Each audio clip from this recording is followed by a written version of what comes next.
All right, so what we're looking at this week is we're looking at the 1960s, and this is one of the most involved decades and involved chapters in the book. So it takes a lot, and even still, we won't cover everything that we need to cover, but I will, I'm going to try and hit the highlights the best of my ability over this week. Okay, and you can see we're going to be taking notes. Looks like probably 3 days, depending on how far we get between today and Wednesday. All right, so we're going to start off with an election. I'm going to move very quickly because this is something you can easily understand. So as we start the 60s, we get an election which will set the kind of tone for the decade, and it is a crazy decade, so we have a pretty interesting election to kick it off, which is fitting. So in 1960, the then sitting vice president of the United States was Richard Nixon, who was Eisenhower's VP. He was now looking to become president, and he was being challenged also by the Democratic nominee, John F. Kennedy. Okay, of the two, Eisenhower would have been probably the more well-known and more experienced of the two. Eisenhower had been vice president for 8 years. Prior to that, he had been in the House, where he had made a name for himself as a anti-communist. All right, so now he was being challenged by John F. Kennedy, who, well, he was relatively young, kind of a newcomer to the federal stage. All right, so this election had a lot of differences in it. But one of the things that's interesting about this election that goes down in history that people remember it about is that this was the first election in which we saw televised presidential debates.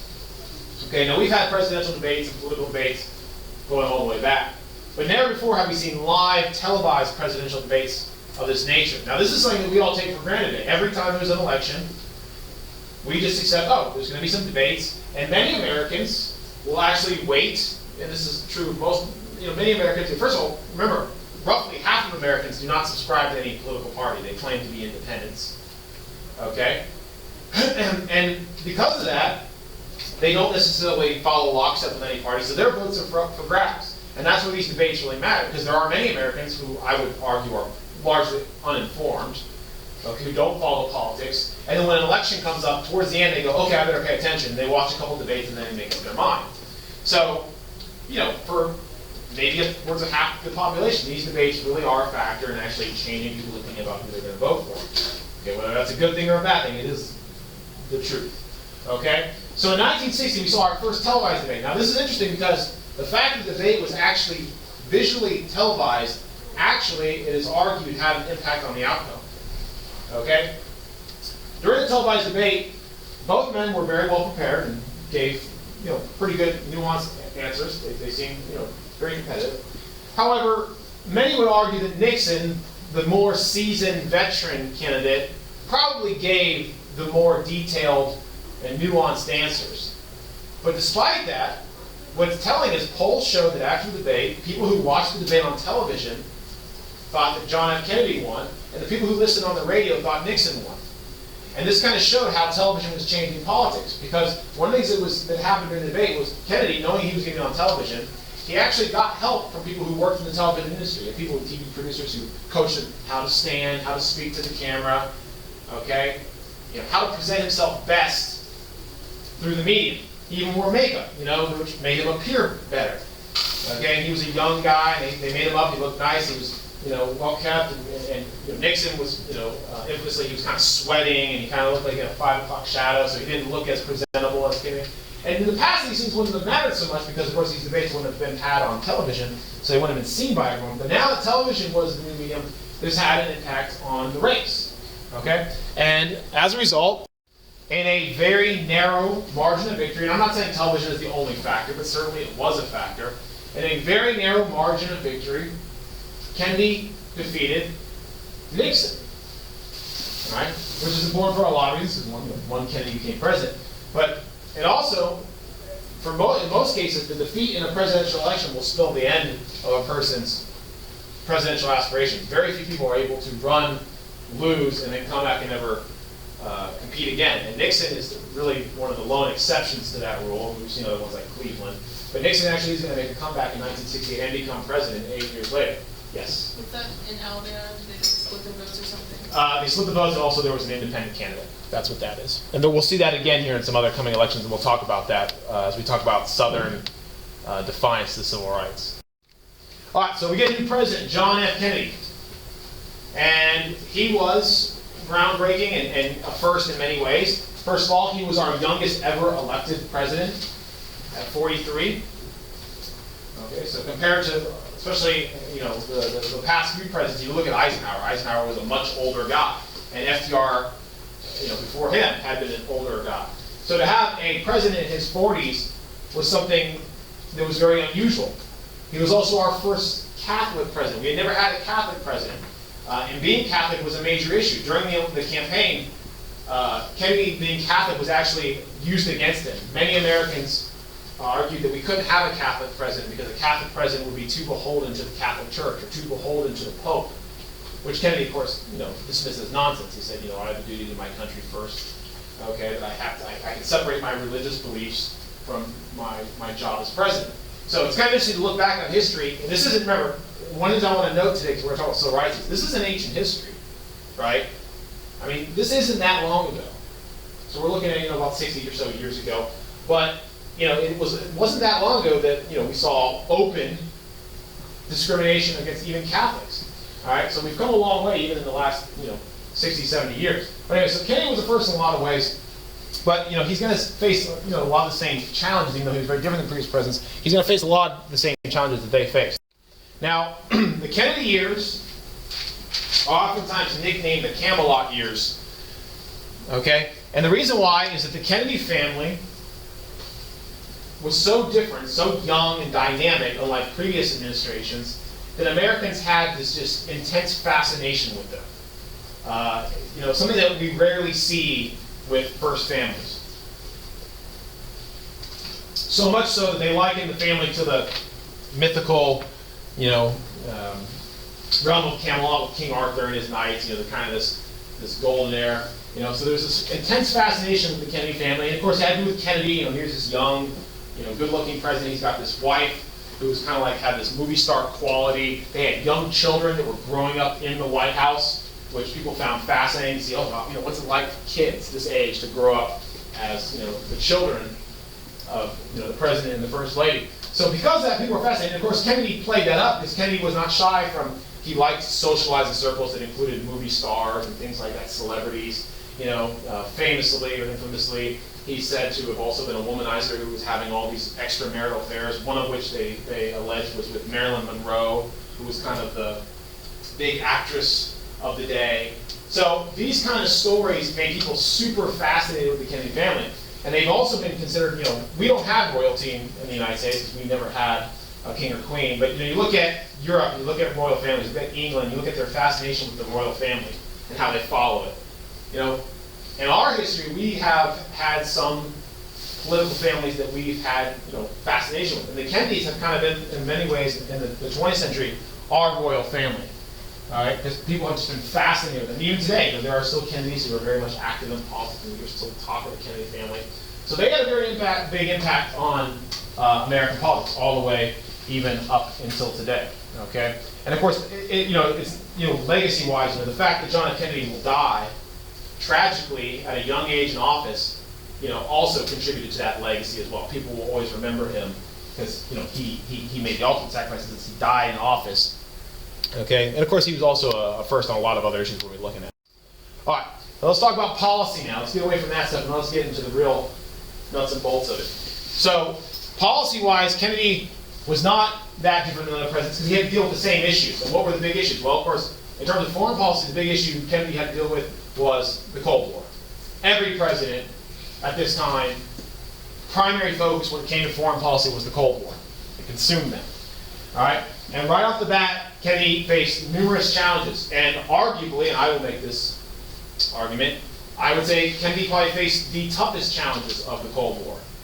Okay, and he may have only been in office a few years, but in those short few years, he saw some of the toughest crises that any president had ever had to deal with, including what I would also say is probably the most difficult crisis ever in American history, which is the Cuban Missile Crisis. Okay, so when we look at Kennedy, he had to deal with, so you can there you see there's Kennedy very shortly after taking office. He had met with Khrushchev, the Soviet leader, in Vienna, and they had a very tense exchange, over the nature of our two countries. In particular, one of the sticking points that put them at odds was the issue of Berlin. At this point, Berlin was still divided. There was, of course, West Berlin, which was aligned with the United States, and then, of course, there was East Berlin. And one of the big concerns was, the United States support for Berlin. And Khrushchev had made threats even at the end. He said, hey, look, if the Americans don't, give up Berlin, there could be a war. And Kennedy did not back down. He said, if there is a war, there will be a war. We are staying in Berlin. So that was one of the first times Kennedy met with Khrushchev, and we already had talks about war and conflict. So Kennedy had a lot of challenges in front of him. So speaking of Berlin, one of the reasons why the Soviets were so interested in Berlin was they had a major problem. The problem the Soviets had was that every year, thousands of East Germans were defecting. They were leaving East Berlin, and they were fleeing to West Berlin and being granted asylum, okay, in the West. And this was a huge problem for the communist world because it looked bad. If you have thousands of people fleeing your country every year, what does that say about communism? It doesn't say good things, right? So because of that, the Soviets were very interested in trying to lock down the borders of Berlin if they could not get the West out. So during Kennedy's term in office, we saw the Soviets begin the construction of the Berlin Wall. The Berlin Wall was an actual physical barrier. This is not just symbolic. I mean, it was symbolic too, but it wasn't symbolic in the way that the Iron Curtain was. Okay? The Berlin Wall was an actual wall that physically separated East Berlin from West Berlin. It was designed to both keep East Germans in, but also keep the West out, because many spies also snuck into the communist world across the borders in Berlin. Okay? So they actually built a physical wall around West Berlin. Okay? Now, the Berlin Wall, while practically it had the effect of both separating the two Germanys, the other thing the Berlin Wall did, well, and I think this is more important, the Berlin Wall became really a symbol of the Cold War.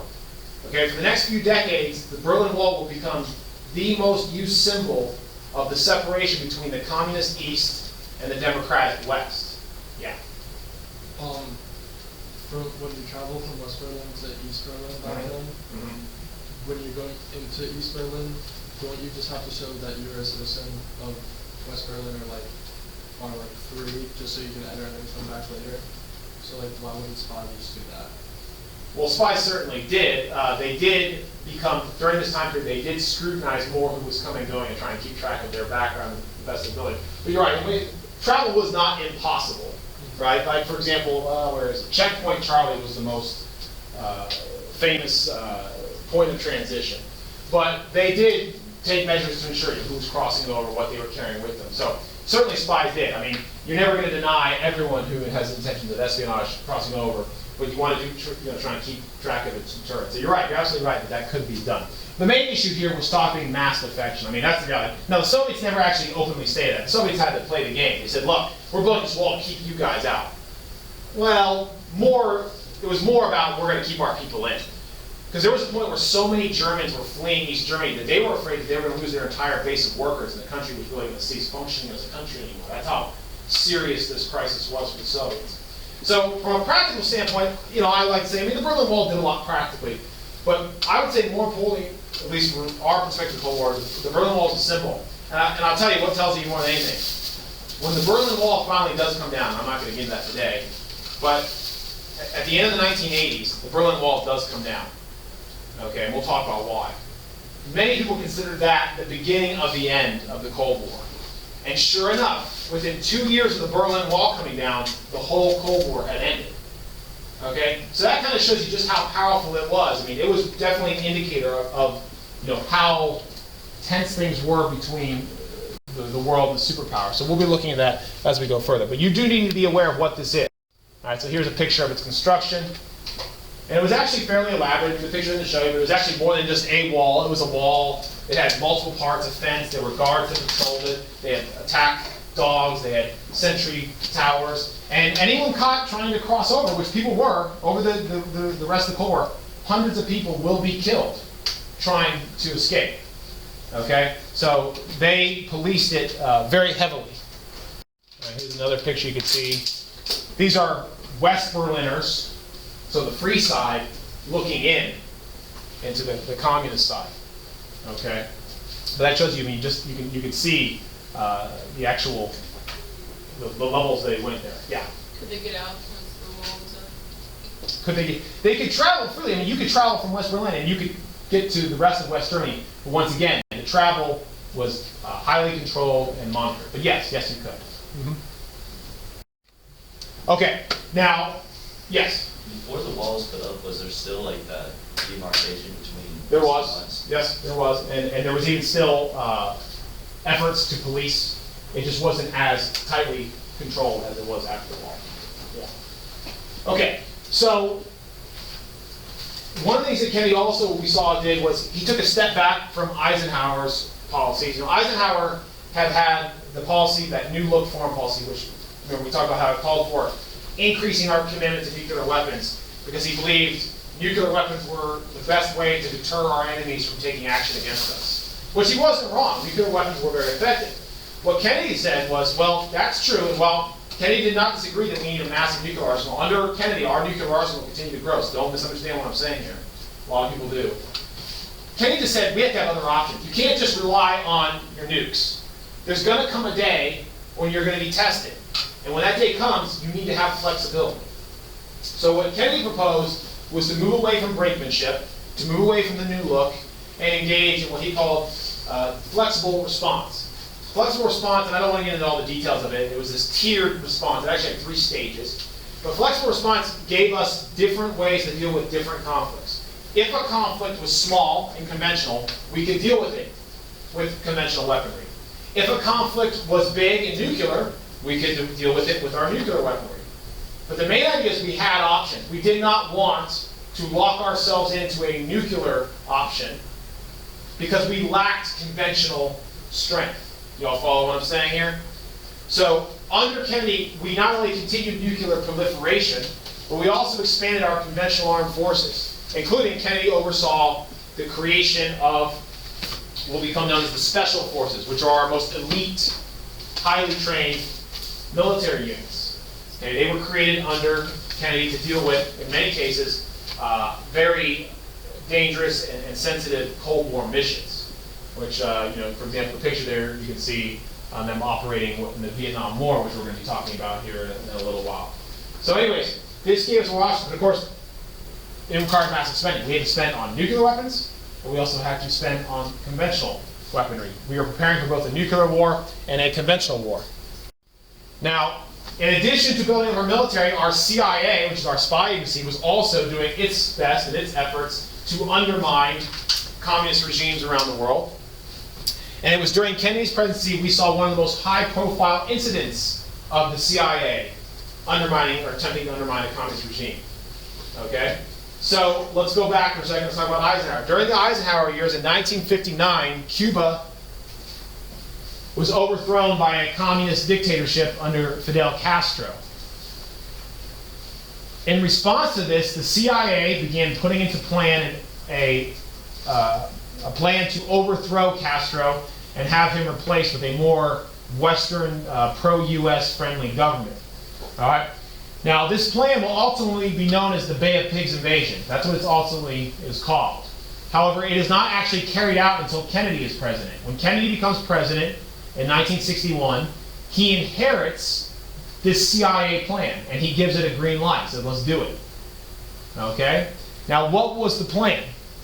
The plan called for arming Cuban exiles. When Castro took over, thousands of Cubans fled the country because they feared persecution because they had supported the previous regime. So fearing persecution, thousands of Cubans fled. Many of them came to the United States, which accounts for our large Cuban population today. But they didn't like Castro because they liked it better under the previous regime where they had prospered. Okay? So the CIA got this idea that why don't we arm these guys, let's train them, let's send them back into Cuba, and let's have them overthrow Castro for us. Okay? So we did this. Okay, we actually did this. However, it didn't go as planned. It was a disaster. Okay, the Bay of Pigs invasion failed. We did manage to get these Cuban exiles on shore, armed. However, very quickly, Castro's forces were able to pin them down, okay, and force their surrender. All right, the hope was that their invasion would spark this massive uprising of Cubans against Castro. But it turns out that we had overestimated the amount of anti-Castro sentiment that existed in the country. So because of that, there was no widespread uprising, and the Bay of Pigs invaders were defeated. Yeah? What year is that it actually happened? 1961, I believe. Okay? So it failed, and not only did it failed spectacularly, and of course it was quickly revealed that the United States was behind it. And when it was revealed that we had been behind this, the communist world, Cuba, the Soviet Union, they were very quick to criticize us because they had always accused the United States of being imperialist and trying to exert its influence over independent countries. And this was another example of that. So this really hurt our position in the Cold War. You can look at, here's a cartoon. It's critical of its failure. And of course, Kennedy was the one that took the blame because even though it wasn't Kennedy's plan, ultimately he was president and he signed off on it. So he bared responsibility for having actually given it the go-ahead. Okay, like Truman used to say, the buck stops here. All right, so Kennedy took responsibility for the Bay of Pigs. And his popularity was hurt by this. People accused him of being weak on communism. Which is, you don't hear too many criticisms of Kennedy because he's a very beloved president today. But at the time, he was heavily criticized, particularly on Cold War issues. Now, the other side effect of the Bay of Pigs, this is the more important one because it's going to have some big ramifications here in just a second. Now that we had shown our hand that we were trying to get rid of Castro, okay, Castro knew that the most powerful country in the world was out to get him. He had nothing to lose. Okay, he knew we wanted regime change in Cuba, and on a long enough timeline, we were going to get it. So Castro turned to where the most obvious place for protection. That was the Soviet Union. Castro, who was already a communist, turned to the most powerful communist country in the world and said, "Hey, I need protection." And of course, the Soviet Union quickly said, "Well, we'll give you our protection. However, you're going to need to let us put some nuclear weapons in your country." So Castro agreed. Now, this was all being done unbeknownst to us. Okay, but we will find out fairly quickly, and it's going to be a major threat. Because this will be the first time that nuclear weapons from the Soviet Union will be introduced into our hemisphere. And this is a situation that we could not tolerate. All right? So in November of 1962, an American spy plane flying over Cuba took this photograph, which identified that the Soviets had placed ICBMs, intercontinental ballistic missiles, nukes, in Cuba. Okay, this is unprecedented. This had never been done before. Now, this didn't change the fact that the Soviets could hit us with nukes. They could always hit us with nukes. Okay, they had already missiles in place that could take out the United States. So why was this considered such a threat? Well, it had to do with their capabilities. And if you look at this map here, you can see the range. These missiles in Cuba could strike not only anywhere in the United States, but they could strike targets on the East Coast within minutes. Okay, a missile launched from Cuba could be in Washington, D.C., or in New York City, okay, in less than 10 minutes.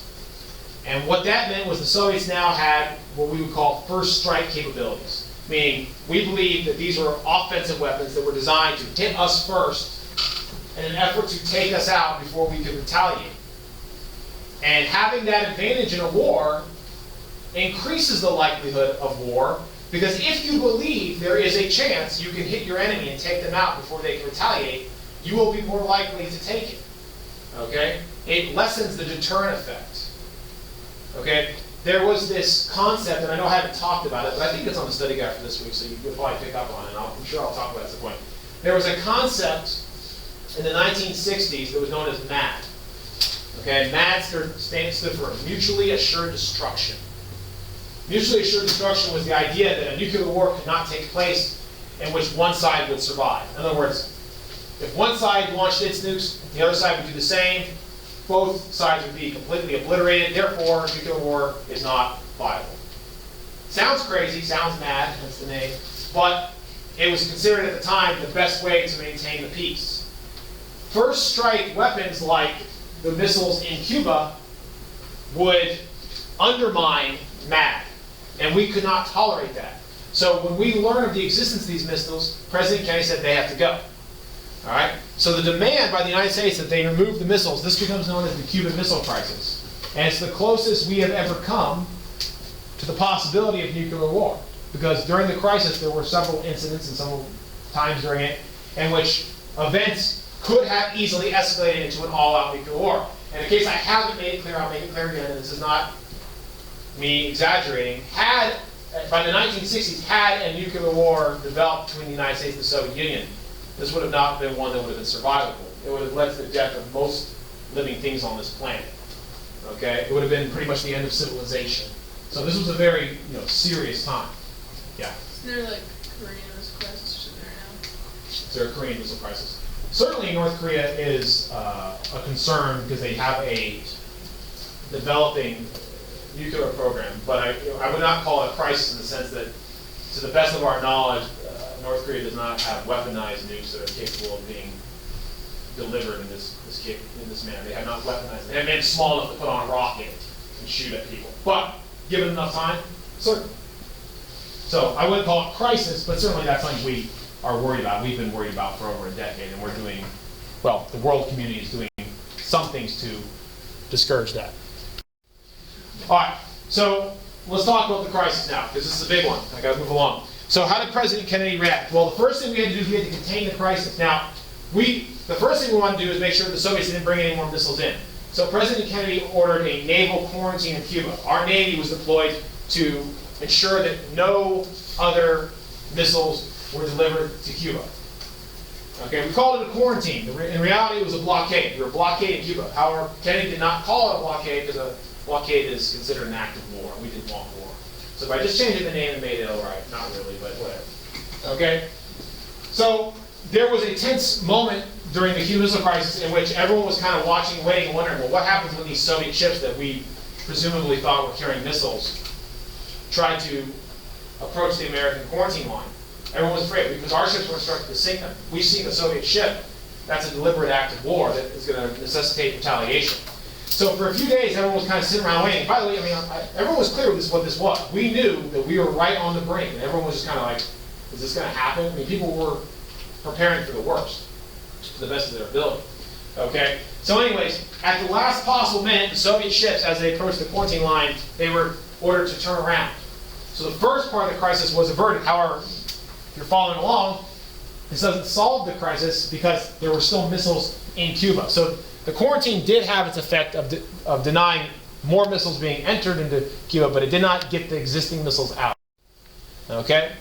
So the question was, who would back down first, essentially, like this cartoon is showing you. Okay? The decision was made in the United States. This was all secret at the time, although anyone could have reasonably figured this. The United States, we began making preparations. We were going to launch airstrikes to take out the missiles, and then we were going to follow up those airstrikes with an invasion. We were going to actually invade Cuba and remove Castro. So we actually had an army assembling in Florida getting ready to go in. And we knew the Soviets, if we launched airstrikes in an invasion, we knew the Soviets would probably counter with an invasion of Western Europe, which our contingency plan was to actually then deploy our nuclear weapons against them, which would have been, of course, nuclear war, everyone dies. That's what we were actually preparing to do. Okay, at the last minute, not guaranteed, but probably somewhere in the realm of 24 hours before the invasion was going to actually happen, we actually did manage to work out a last-minute secret deal with the Soviets, which averted the crisis. All right, so here were the results of it. Okay, the Soviets agreed that they would remove the missiles, which is what we demanded. However, we had to agree to some stuff as well. We agreed that we would cease attempting to remove Castro from power, which is why the Castro family has run Cuba for the last 60-plus years. Even though Fidel Castro is dead now, his brother, Raul, still runs the country. And we also had to agree to remove our nuclear missiles from Turkey. We had nuclear missiles in Turkey, which were similar in nature to the ones that the Soviets had in Cuba. So we took them out secretly. This was not done. We didn't openly admit this because we didn't want to lose face. But we did this as well. Okay? Now, additionally, and I'll just quickly sum this up, we've got to go on to the next thing, we're already long time. Positive. The Cuban Missile Crisis was the closest the world had ever come to all-out nuclear war. it was a wake-up call for both sides. Following the Cuban Missile Crisis, both sides basically agreed we need to get together and we need to really figure this thing out. We gotta stop this arms race. So following the Cuban Missile Crisis, I don't have them up there. There are efforts by both the United States and the Soviet Union to halt nuclear proliferation. We see treaties signed that reduce the number of missiles created, the types of missiles, the testing of weapons, all kinds of treaties, which I'm not going to get into today. But basically, efforts were made to get the arms race under control. Okay? And lastly, one of the policies that was created was the creation of what was called the hotline. The hotline was a telephone line that directly connected the White House with the Kremlin and the Soviet Union. The Kremlin is their version of the White House. So it's kind of like in the movies, they got the red phone on the desk and you pick it up and on the internet it starts ringing right away and someone can pick it up. So in the event like something happens, we need to be able to talk to them right away, because during the Cuban Missile Crisis we realized that the communications between our two countries were so difficult, and we were doing it just basically almost like text. It's called teletype back in those days. And there was delays, and we never knew who we were talking to, so we didn't know what was going on. And that actually caused the tensions to be even higher. So we said, that can't be. So we created the hotline to avert any future crises. And we didn't want a mistake leading to war, because that could have very well happened during the Cold War, okay? Real quick, I just want to get into this just a little bit, and then we'll finish it up later. So, the 1960s, domestically, going back for a second, we also see the continuation of the civil rights movement that was kind of revving up again in the 1950s. Now, just to review, you might remember when we talked about it last week in the 1950s, civil rights, African-American civil rights activists were primarily targeting the issue of segregation. Now, as we go into the 1960s, that has not changed, because even though the Supreme Court in various cases had said that Southern states had to integrate, many of these states were simply refusing to do so. So as we entered the 1960s, civil rights activists said, you know what? We're going to make you integrate, and we're going to force it ourselves. If the court decision alone cannot get the job done, activists said they were going to force Southern states' hands. All right, so some of the high-profile incidents, I just have to go talk about these briefly. Okay, we saw efforts to force the integration of interstate buses, which were being segregated in the South. The Freedom Riders were civil rights activists, black and white, who got on board interstate buses and rode them into the South in order to force integration on these interstate buses. Okay, and of course, as expected, as we saw with other efforts by civil rights activists, peaceful methods were oftentimes met with violence. The Freedom Riders were attacked. Buses were stopped, they were pulled off the buses, they were beaten, they were firebombed, like you can see here. Okay? So in many cases, peaceful civil rights activists were met with violence. But it wasn't just the Freedom Riders. Okay? Peaceful marchers and protesters in Birmingham, Alabama, that were with Martin Luther King and the SCLC were also attacked. Okay? Martin Luther King had his marchers go to Birmingham to protest the city's segregationist policies. And they were met with police violence, in which the police used water cannons to disrupt the protesters. They beat the protesters with clubs. They used attack dogs. And in some cases, they opened fire with guns. Okay? So this was the level of violence that peaceful protesters could expect. And they knew this. But the fact that the protesters used peaceful, nonviolent means was effective, because when you look at these images and you see this, and people watch this on the nightly news, by the way, every night they watch this stuff going on, and they saw the violence. Many Americans, their opinion as to African American civil rights began to turn, because as many white Americans, particularly in the North, more north than the South, saw these pictures, they realized that the southern states, their actions were indefensible. In other words, they could no longer turn a blind eye to what was going on. They saw this and said, it's very clear who was in the wrong here. It was the state. It was the police. Okay? So these images and these tactics are oftentimes credited with getting mainstream America on board with African American civil rights. The government and Eisenhower, they were trying to integrate people, right? Yep. So why is it the state? The states were just, it doesn't make sense. The states were absolutely just simply refusing to follow the federal law. And just like in Little Rock, that was a specific example in which the President of the United States literally had to intervene with the military. And what we were seeing was we were going to need that kind of action in every state in the South, because the states were just simply dragging their feet saying, we're just not going to do it. And what the protesters said was, well, we're going to make it so you can't ignore us. We're going to fill the jails, we're going to fill the streets, and we're going to force you to respond. Okay. Let me finish up quick. All right, so one of the other high-profile events of the early 1960s was the March on Washington. This is kind of one of the high points of the movement. You had hundreds of thousands of people went to Washington, D.C. to show their support for African-American civil rights.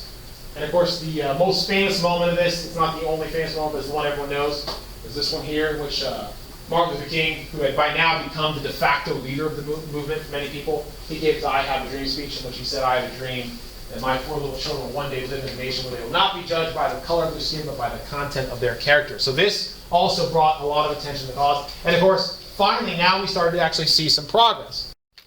By 1964, we saw the first significant piece of African-American civil rights legislation since Reconstruction. It had been almost 100 years since we had seen any laws that had made any significant effort to enforce African-American civil rights. The Civil Rights Act of 1964 was absolutely pivotal to the movement. What it did was it strengthened the federal government's ability to enforce integration in southern states. And not only did it help enforce in public facilities, it also additionally gave the government increased authority to enforce integration even in private facilities. So you might hear people say, and they said this then as they say today, they say, well, if it's private, if a person owns their own business, don't they have the right to serve who they want? Can't they do whatever they want? The answer is no, they don't. The federal government had determined that in some cases the law and the Constitution allows us to force people's hands. People are allowed to feel however they want. You can be racist, and you can be a bigot, and all these things, and you can have these thoughts, and you can even say those thoughts, and the government cannot do anything about it. But if you act on them, and your place of business denies people service because of that, you can be punished for it, even in your own private-owned establishment. We made a decision that if people could not voluntarily be good human beings, we will make them. Okay? And that was the commitment we made in the 1960s. We actually see a lot of parallels in many other areas today even of this. Okay? So you can see this is Lyndon Johnson's honey. Kennedy did not live to see this come. Kennedy got the ball rolling on civil rights, but of course he died in 1963. We'll talk more about that later. And Lyndon Johnson saw it through. Hold on, I'm almost done. The other area, now once integration was done, the other big target, you definitely need to know this, after integration, the other big target was voting rights. What good are all these victories if they cannot be preserved through voting power? And blacks did not have the right to vote. Now you might say, well, whoa, I thought the 15th Amendment gave blacks the right to vote. It did. But you also remember that when Reconstruction came to an end, many southern states created special barriers against voting that mostly fell on black people. The poll tax, the literacy test, the grandfather clause, right? Violence from the KKK. So because of that, black voter participation in the South was almost non-existent. So now, the big effort following the Voting Rights Act was now they wanted more. They said, now we want the right to vote back. So now there was a massive effort among civil rights activists to get blacks registered to vote so they could exercise that vote to protect their other rights. The Freedom Summer of 1964 was an effort to get people registered. And if you can look closely at this, the red represents voting representation of African Americans in 1960. By 1970, you look at the blue, you can see it's expanded. But once again, this was also met with violence. People who went into the South to register blacks to vote, in some instances, literally just disappeared. And then later they turned up murder. So there was extreme violence being used against people who supported this as well. There was a lot of resistance in the South to any efforts by blacks to exercise their civil rights. But once again, victories were won. Good afternoon, students. We do have one announcement that, well, actually two that need to be made before you all let out. Please pay attention, students. Tomorrow will be the last day for our first annual, not a dodgeball tournament. Registration is this Thursday, $5. It'll be during lunch that you can pay for the registration fee. Also, Lynn's meeting is not tomorrow morning. Is tomorrow morning, not Wednesday morning. It Ms. Walker's room at 8 a.m., Building 15, Room 105. That's the LIMS meeting is tomorrow morning. Thanks, y'all. Have a safe afternoon. Okay, I have to skip over. But anyways, efforts to secure voting rights were effective using similar methods that we just talked about. Okay, by 1965, we had another significant piece of legislation. We had the Voting Rights Act, very important in American history. You definitely need to know this. The two probably most important pieces of legislation are the Civil Rights Act and the Voting Rights Act. Okay, which basically enhanced the federal government's ability to stop southern states from creating barriers to vote based largely on race. And strengthening this was the 24th Amendment, which also made it constitutionally illegal to have a poll tax. Can't require people to pay to vote. Okay, so as we start getting into the late 1960s, one of the trends we start to see within the civil rights movement is not separate from the civil rights movement, it's part of the civil rights movement, but it's a little bit different than anything we've talked about so far. Is that in the latter part of the 1960s, we start to see elements of the civil rights movement start to get a little bit more militant. Okay? And this has a lot to do with the fact that now the civil rights movement has been going on for a while, yet still, equality eluded us, and people were getting frustrated. And they were getting frustrated with some of the tactics and methods they were using. They felt like these tactics and methods alone were not enough. So we saw aspects of the civil rights movement begin to adopt a more militant approach. And we're going to talk about those now. All right. So when we look at civil rights leaders, you know, the name we talk about a lot is Martin Luther King Jr. But remember, he was one of many. And in the very beginning, even Martin Luther King Jr. Did not hold this kind of preeminent position within the civil rights movement. It wasn't until later that he was kind of considered, in many ways, the de facto leader of the movement. Right? But there were other black civil rights leaders, particularly during the 60s, that rose to prominence, who were attempting to do the same things as King. You know, they were promoting equality and an end to racial injustice, but they were going about it different ways. Now, probably the best kind of dichotomy to look at is the differences between Martin Luther King and Malcolm X. All right, so Malcolm X, if you're not familiar with it, Malcolm X was a black civil rights leader in the 1960s. However, unlike King, okay, he did not strictly preach a version of civil rights in which, you know, supporters should only use passive, non-violent resistance. Okay, Malcolm X, who was a member of an organization called the Nation of Islam, took a little bit more of an extreme stance and argued that, you know, this country had always been, you know, prejudiced against blacks. If you go back to our roots, you know, the first slaves coming over and so on and so forth. Yeah. What was the name of the organization? Nation of Islam. And he argued that that was never going to change. Nothing that activists could do would ever change the nature of the United States and its racist nature. You know, one of his most famous quotes is he was talking about blacks in this country. He said, you know, we didn't land at Plymouth Rock. The rock landed on us. You know, talking about going back to the Pilgrim beginning and how later on slaves, you know, were treated so poorly. So the Nation of Islam and extremists like Malcolm X and his followers argued that in some cases that the best method, the best chance for blacks was actually separatism, to actually separate from white society. Okay? And they actually advocated that it may not be a bad idea to even separate the races, because whites will never treat blacks fairly. They also argued that blacks should not passively accept violence against themselves. In other words, unlike King, who said, you know, basically turn the other cheek, Malcolm X and his followers would say, well, no, if you are a victim of violence, it might be necessary to retaliate in kind, which was very off-putting to a lot of members of the civil rights movement who believed that these kind of actions would hurt the movement. And it was particularly off-putting to a lot of mainstream white society who had gotten on board with the civil rights movement because they could get on board with the more passive version of activism that Martin Luther King was preaching. So Malcolm X was a very controversial figure. Now, real quick, because we do have to move on, Malcolm X in the later years actually began to soften his approach to civil rights and actually began to adopt policies very similar to Martin Luther King. And because of that, many of his extremist followers actually turned on him. And one night while giving a speech, he was assassinated by fellow members of the Nation of Islam who felt like he had betrayed them by renouncing some of the more extremist positions of the Nation of Islam. So I think it's really important to know the story of Malcolm X because it not only shows that there are different paths that leaders took towards civil rights, but it shows that not everyone within the movement was unified. It was a very big and diverse movement that had lots of different people who had different views. Okay, it wasn't this, you know, as many people look at it today and think, oh, it was just this one unified movement and Martin Luther King was in charge of all. That is not at all what it was about. Okay, it was very diverse. There were many, many leaders, Malcolm X being one. Stokely Carmichael is another. You should already know who he is. He was one of the founders of SNCC, the Student Nonviolent Coordinating Committee, which helped organize sit-ins and things like that to promote integration. In the 1960s, Stokely Carmichael also began to adopt a little more outspoken and even a militant approach to civil rights.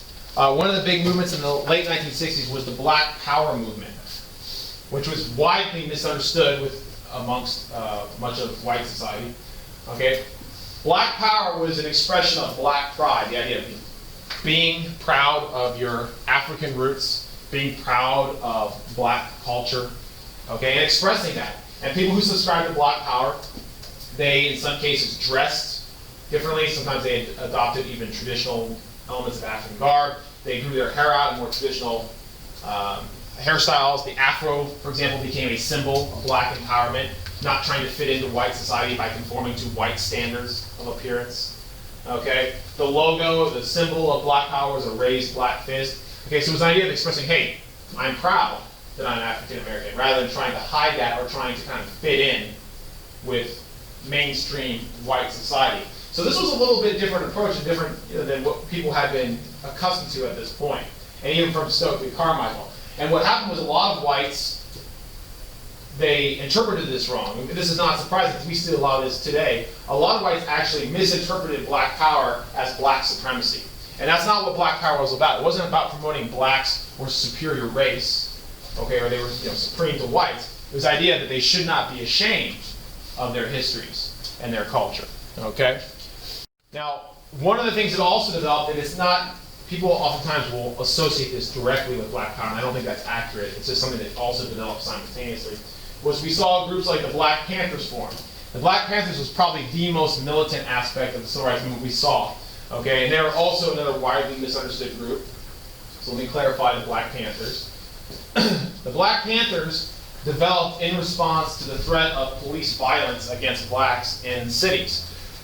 During the civil rights movement, we already talked about how there were a lot of instances in which police forces used violence indiscriminately against peaceful protesters. So in the cities where many blacks felt like the police were not an ally but an enemy, we saw organizations develop to kind of police the police. And that's what the Black Panthers were. The Black Panthers were blacks who armed themselves. They dressed in military garb. They openly brandished weapons. Okay? And they patrolled their own neighborhoods to, in many ways, they felt, keep the police in line, in order to discourage the police against using violence, okay, against black citizens. And of course, this was very off-putting to a lot of Americans who saw, armed blacks patrolling the streets dressed like they're soldiers, and they viewed this, as not an expression of peaceful protest like what Martin Luther King was promoting. And this oftentimes was off-putting to giving sympathy to the movement. Yeah. That was legal to just walk around armed. That's a good question. It was actually, and one of the reasons today, since you asked, I'll mention it. One of the reasons today, most states do not have open carry laws. Open carry means you can openly brandish a weapon. One of the reasons why many states don't have open carry laws is because of this time period. At the time, it was, for the most part, permissible in most states to openly carry weapons.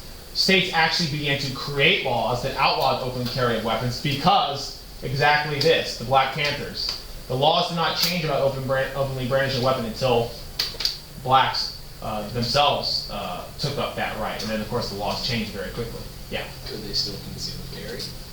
They could if the laws of the day permitted it, certainly. Yeah, many states have concealed carry, obviously, Florida being one of them. But we don't, for example. Yeah, at the time, depending on the state laws, yes. They could. But the idea was they opened carry for a reason. I mean, they were openly marching around with shotguns in the streets because they wanted to be aggressive. They wanted to have that appearance because the idea was to let the police know we are not going to simply be victims of violence. Which, once again, if you subscribe to Martin Luther King's teachings, this was in contrast to what he was saying. But remember, this was a diverse movement. Not everyone agreed with Dr. King. And some saw his movement as not being productive, as taking more aggressive steps. Okay, so it was a different movement, but overall, like I said, it was very, in many ways, it was off-putting to a lot of white society who did not feel comfortable with this kind of expression. Doesn't mean it's wrong, it's just that it didn't win over a lot of converts within the larger part of American society. All right, so what we see is by the late 1960s, I don't want to say the civil rights movement ended. It doesn't end. Right? Nothing ends like that. But it did seem to lose some support in light of some of the things that happened. You know, well, part of that is the militant nature of the movement also off-put a lot of people. But also by the late 1960s, you know, blacks had won a lot of victories, and many whites who had supported the movement, now their attention and their enthusiasm for the movement kind of waned, because they said, well, you know, what else can we do? You know, we gave people the right to vote, we integrated, okay? So the movement began to lose a lot of its steam in the late 1960s, but of course the thing that probably hurt it more than anything was in 1968, Martin Luther King, who was, as I said before, he was kind of the de facto leader of the movement, okay? He didn't speak for everyone, but he spoke for many, okay? He was assassinated. In 1968, King, while standing outside a hotel room preparing to give a speech, he was shot by an assassin, a sniper who was perched on a building across the way, shot and killed him. You can see this is a famous photo. It was taken moments after King was shot, and you can see members of his entourage were gesturing in the direction from where the shot came from. But when King died, it removed what was by far the most important leader of the black civil rights movement. And even since then, we've never had anyone who's been able to actually, you know, take a position of such prominence within the black community that King once had. Okay? So this is a huge blow to the movement. And of course, ironically, following his death, many upset people in cities rioted. Because, you know, here was this great man and peaceful man who had been violently killed by a white supremacist. The person who killed King was a man by the name of James Earl Ray, who was a white supremacist. Okay, who of course killed King because he disagreed with what King was doing in the civil rights movement. Okay, so it was kind of ironic that violence was the response in many places to King's death. All right, now even though King was dead and the civil rights movement was losing a lot of its steam in the late 1960s, the civil rights movement did have a lot of successes. It did not solve the problems of our country and inequality and racial injustice. Okay, we still have those problems today, to various degrees. But the civil rights movement did a lot. Okay, so if we look, what did the civil rights movement directly do? Okay, it ended what we call de jure segregation. De jure segregation means segregation by law. The legal separation of the races. Jim Crow came to an end because directly the civil rights movement in the 50s and 60s. Okay? Brown versus Board of Education, the sit-ins, all that stuff, the voting, or not the voting rights, the Civil Rights Act. Okay, that ended de jure segregation. What it did not end, though, is it did not end de facto segregation, which is segregation by custom or practice, which is still a problem that we face today because it's a much more difficult problem to solve. You can't just pass a law to fix de facto segregation because it's linked to deeper issues of income inequality and all kinds of other issues, geographic issues. Yeah. Well, I learned about this with Mr. Jenkins 2 weeks ago, and he made the point that Cocoa Beach was a de facto segregated. Yeah, I think your own high school is a great example of de facto segregation. We are racially not a very diverse school. I don't think I'm saying anything out of turn. Anyone who has eyes can say that. And you know, that's de facto segregation. It's not that there's laws or rules that make us racially you know, not diverse. It's the fact that socioeconomic status, you know, who are the people who tend to live or are zoned for a beachside school? People who are, in many cases, more well off. And because of decades of racial discrimination and even continuing discrimination, I mean, it has to do with the past as well as the present, you know, we still see income disparity between the races, which I'm going to show you on a chart here in a minute. So that is absolutely an example of de facto segregation. Or if you travel around Clark County, you'll find out various areas have different racial makeups. That's de facto segregation. It's not de jure segregation. Okay. Okay. Other successes: increasing the number of blacks who had higher education because opportunities were opened up to them, whether they be in high school, like in Little Rock, or in universities, like the universities like Ole Miss, for example, had one of the first black students attend during this time period. That was a big deal. Ole Miss being one of our most segregated universities. Okay, increase in African American pride, that was a lot, had to do with the Black Power movement. And this is probably one of the most important, increase in black voting power, because voting power protects all your other rights, right? How do you protect your rights? You have to have the power to vote to protect them.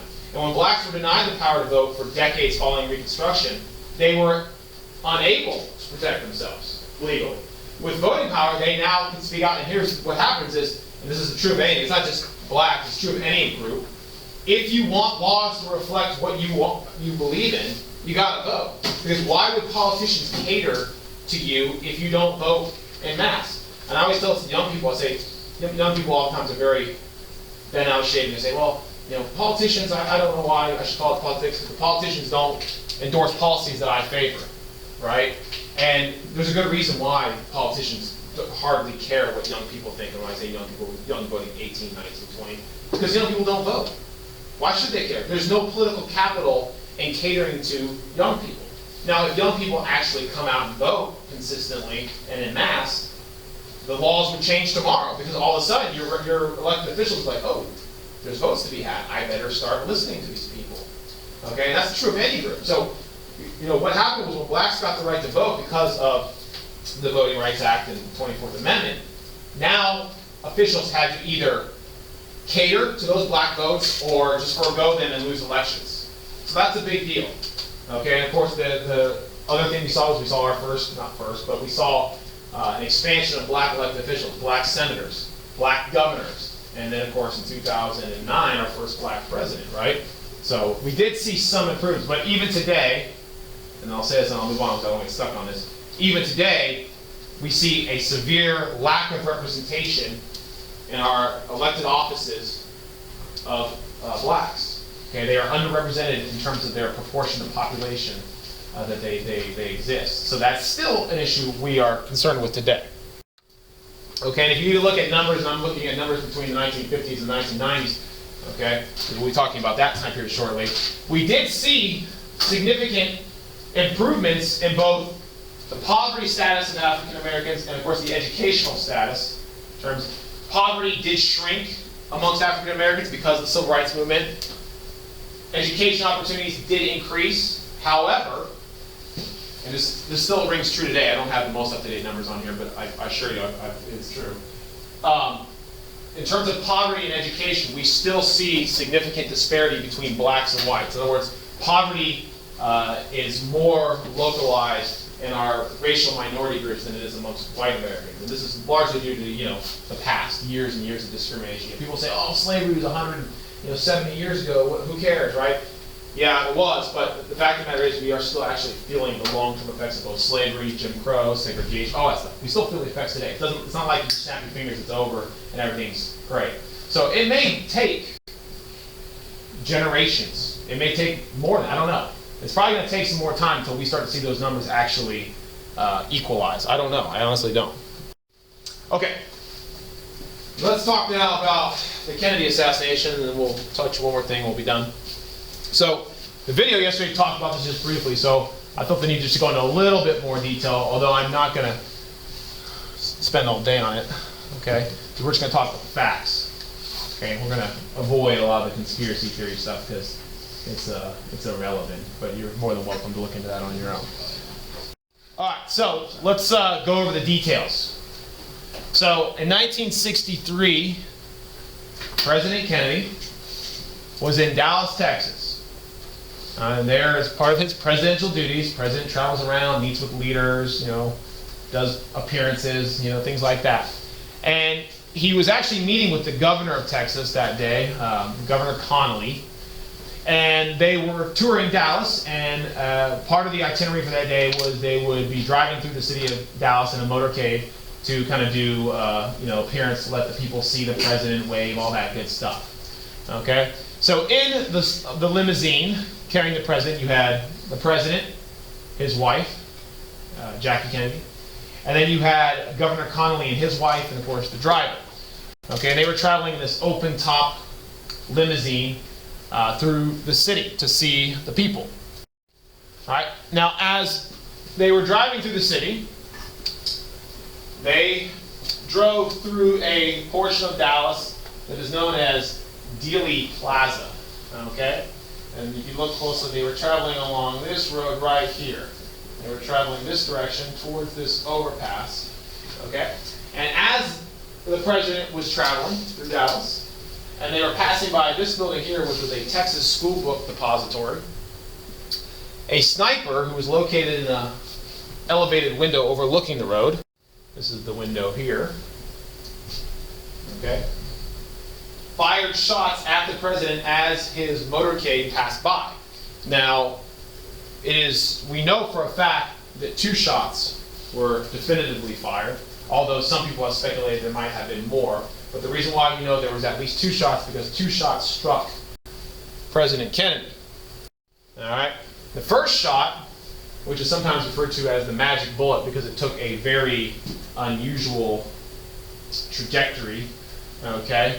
The first shot struck the president in the back and exited out his throat area near where his tie knot was, and where it then continued on, a very high-powered rifle. It continued on where then it then entered the governor of Texas. Governor Connolly was hit by the same bullet that went through Kennedy. And then it went through him, and eventually it came to rest in the floor of the front seat of the limousine. Okay? Now the first shot critically wounded the president. He was severely wounded, however he was alive, and also severely injured Governor Connolly. And then moments later, a second shot was fired by the sniper. This shot struck the president in the back of the head, entered his brain, and killed him instantly. It was a fatal shot. There was no surviving it. He was rushed to the hospital, okay, where he was pronounced dead on arrival. It was a catastrophic injury. There was no chance of survival following the second shot. So it doesn't matter how quick they would have gotten to the hospital. There would have been no surviving it.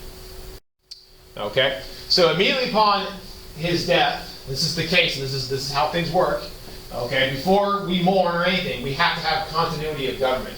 And remember, we didn't know what was going on. This was, a shock. We didn't know if this was a planned attack. Was this a plan to disrupt our government and follow up with this maybe a sneak attack? But this is the Cold War. There was reason to believe that the assassination of our president could have been linked to a bigger plan, right? So immediately upon his death, the vice president, Lyndon Johnson, was sworn into office. Okay? They put him up on Air Force One. They got him in the air because that was actually the most secure place that we could get the president at the time. In the event that this was a sneak attack, we wanted to get the vice president out of harm's way, get him sworn in. Because remember, if this was part of a calculated attack, the president is the only person who can authorize the use of nuclear weapons. So we needed to have a president in charge, ready to go, in case there was some kind of planned attack. And you can actually see in this picture, this is Kennedy's wife, Jacqueline Kennedy, and this picture was taken just shortly after her husband was killed, right in front of her. She still had the blood all over her.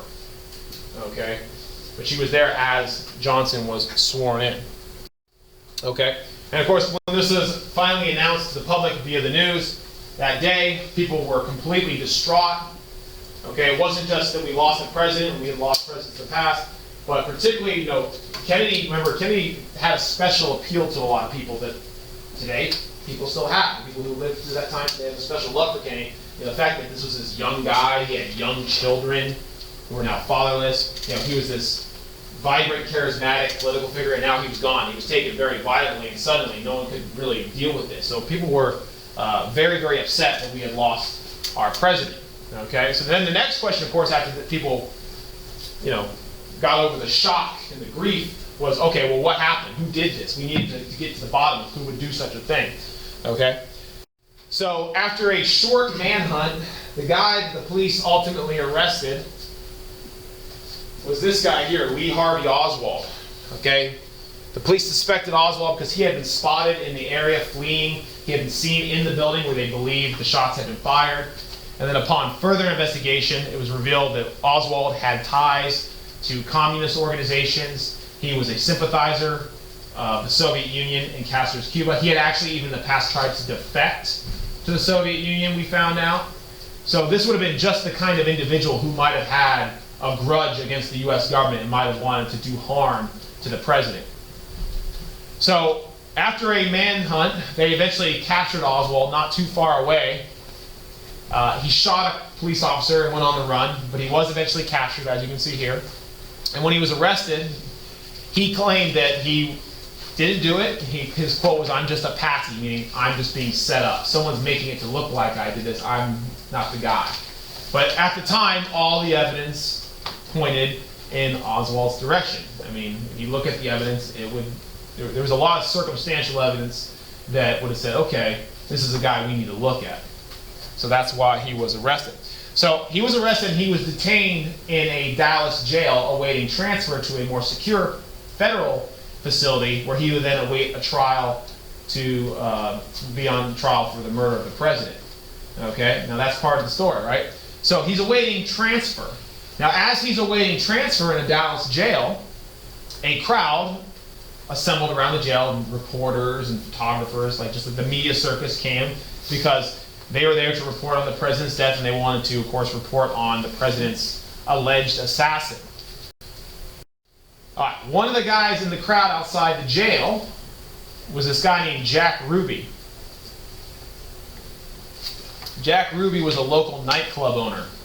He was not a reporter, not a photographer. He was just a regular guy. And he was in the crowd outside the jail waiting when Oswald was to be transferred.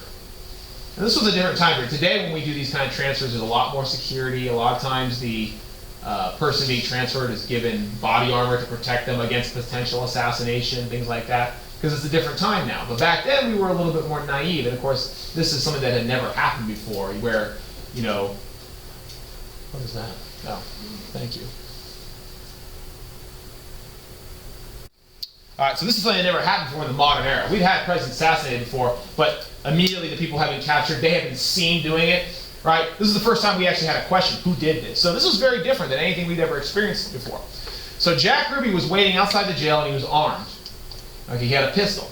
And when Oswald was brought out and was being transferred, Ruby, he jumped out of the crowd, pulled out the pistol, and shot Oswald, killing him. So Oswald will never stand trial, and this is the key to understanding why there are so many conspiracy theories, is because Oswald's death meant we would never get closure to the Kennedy assassination. There would be no trial, there would be no investigation, there would be no admission of guilt.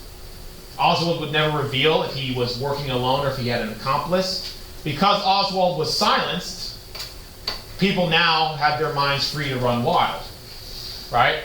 Now Ruby, just so you know, Ruby was arrested instantly, and he went on trial for, of course, murder, because you can't do this, okay? Obviously it doesn't matter if the guy killed the president or not, you can't just assassinate him like that, there has to be a trial.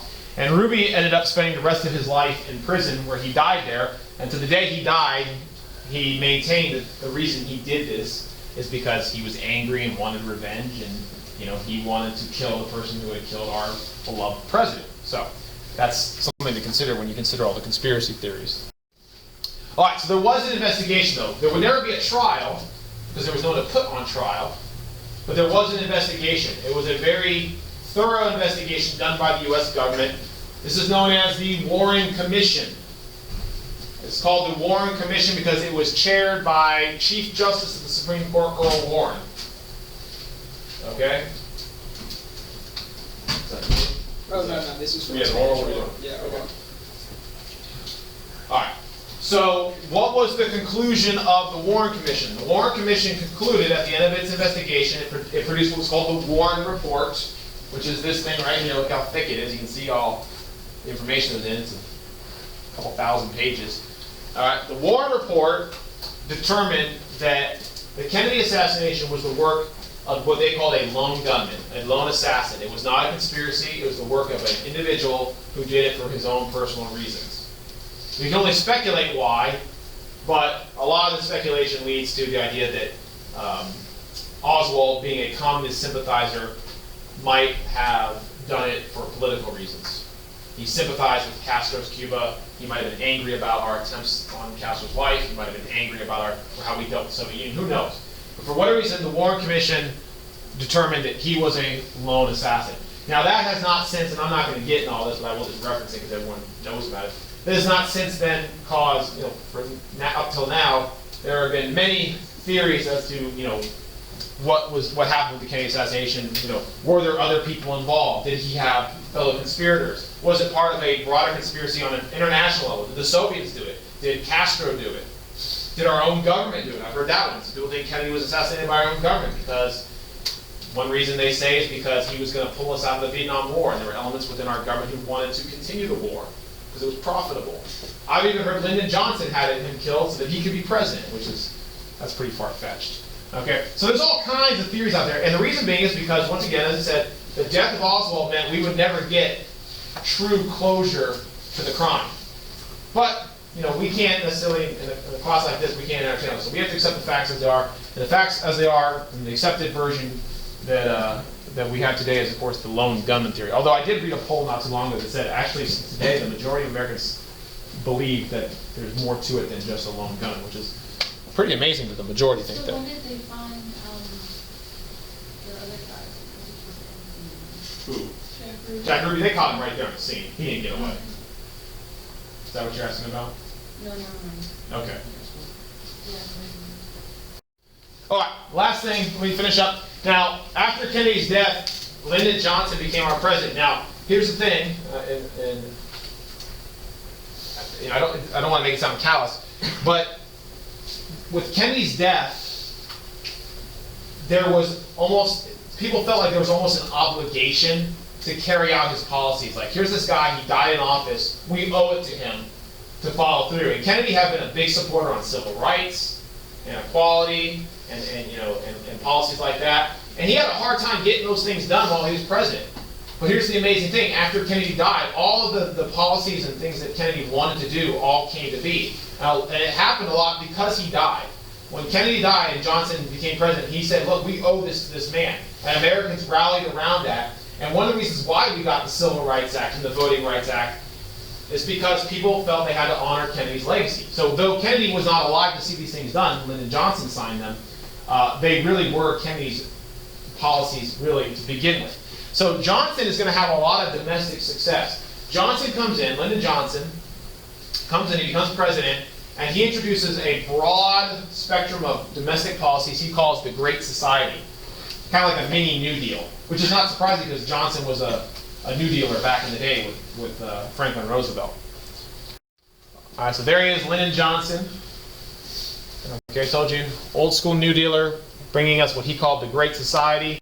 So what was the Great Society? I'm going to be real brief. The Great Society was government programs that were designed to address issues of inequality and poverty. Okay? So the Great Society is just a collective name to really all of the Johnson administration's domestic things, which also includes civil rights. You know, I would say the Civil Rights Act and the Voting Rights Act are part of the Great Society. He said, we are going to build a Great Society. Now, specifically, there's other things as well. You can't even list them all. There's dozens of Great Society programs. We're not going to do that. We're not going to list them all because it's just not possible. It's like the New Deal. But you should know a few. So in addition to the civil rights stuff, there was also economic stuff.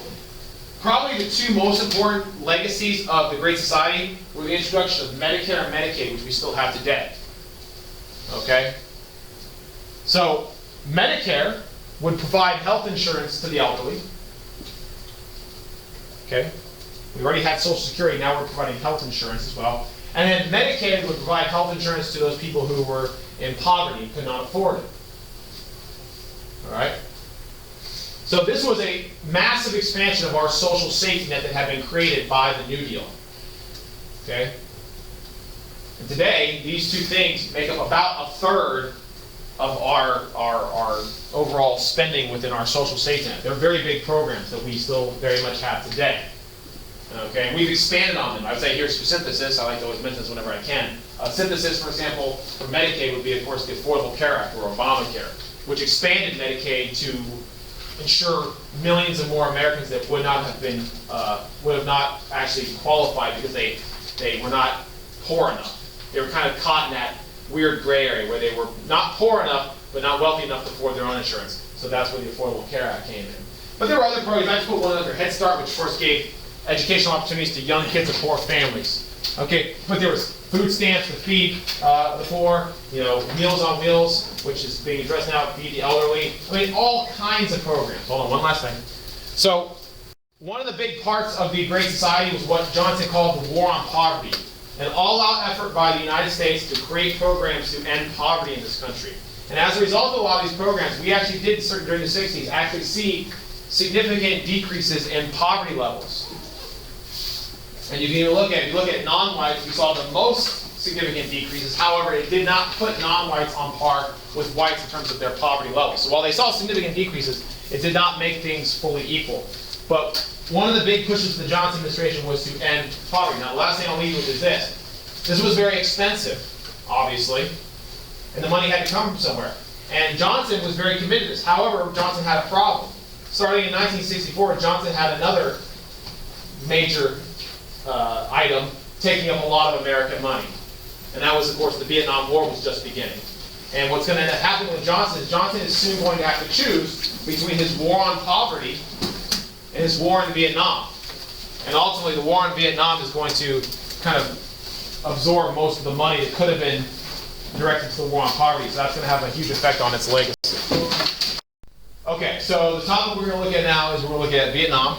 Okay, this is the next war we're going to talk about. We're going to talk about this a little more than we talk about other wars because Vietnam has a lot of implications for domestic policy, and that's mostly what this class is designed to focus on. So when wars really pull in domestic stuff, that is really when we need to spend a lot of time on. So we're going to be going through most of the war. We're not going to finish the war because the war goes into the 1970s, and that's our topic for next week. So today we're going to talk about the beginning of the war and the escalation of the war. Okay? All right, so background. This is just giving you an idea of why we get involved. Okay, you need to have some general idea. You don't need to know a lot of details, but you do need to know what happened there prior to our involvement. So let me give you a little background on Vietnam. Vietnam is a small country in Southeast Asia. Historically, going back to the late 19th century, the territory that was Vietnam was part of a broader region that was referred to collectively as Indochina.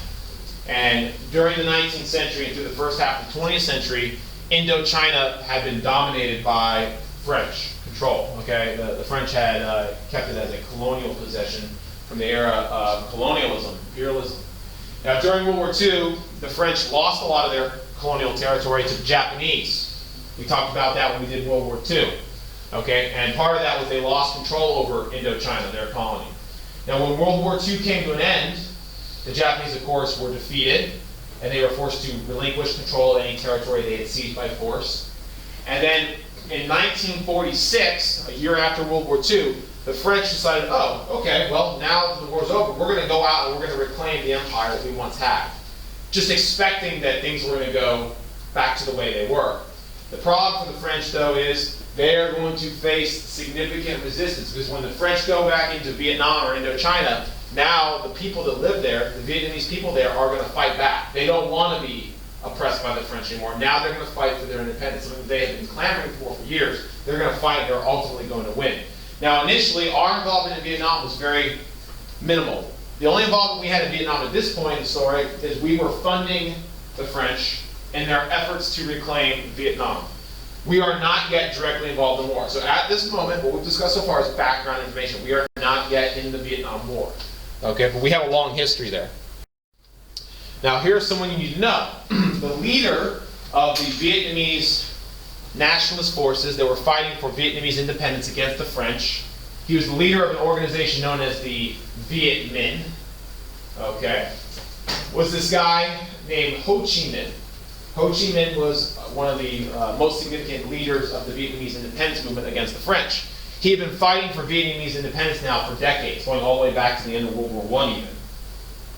Now, Ho Chi Minh was also a communist, all right? And his dream was not only an independent Vietnam, but a Vietnam unified under communist rule. So that is where we are going to come to the picture eventually, because we, of course, in our war against communism in the Cold War, we are going to work against Ho Chi Minh and the communists in Vietnam. All right, so what happens to the French? So in the 1950s, after years and years of fighting in Vietnam in an attempt to maintain control, the world was shocked when the French were defeated. The French, one of the world's oldest and greatest powers, was defeated by the Vietnamese. Okay, the battle that kind of spelled the end of French rule in Vietnam was this battle called the Battle of Dien Bien Phu. At Dien Bien Phu, the French were defeated, And as a result, they now looked to get out of Vietnam, which would ensure that Vietnam would get its independence. Now the big question was, well, okay, what is that independence going to look like? It is clear Vietnam is going to become an independent country. We now know that. When the French were defeated at Dien Bien Phu, it was clear Vietnam was going to become independent. The question now is, what is that independence going to look like? Is it going to be communism, capitalism, democracy? We don't know. We're about to find out though.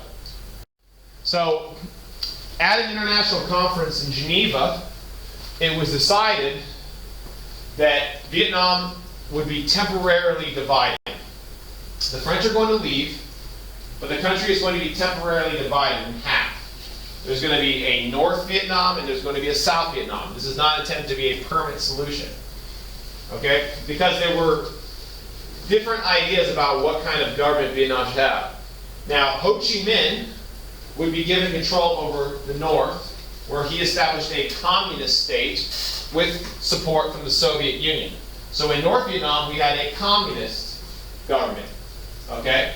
And North Vietnam was all Vietnamese territory north of what was called, if you can make out on that, the 17th parallel.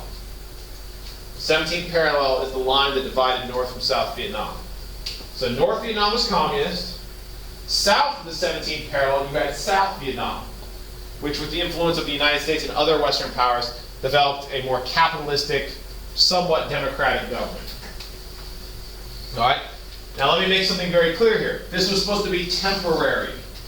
Vietnam was not intended to be permanently divided like what we saw in Germany and ultimately in Korea.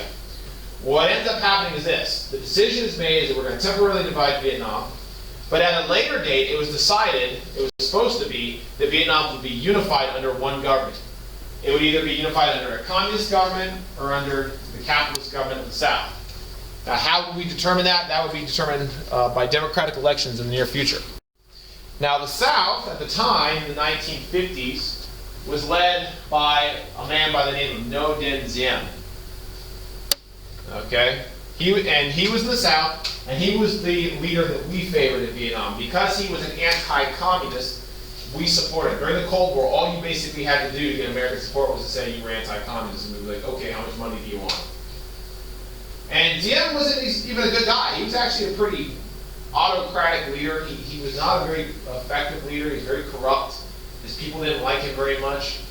But we supported him anyways because we believed he was better than the alternative, which was communism.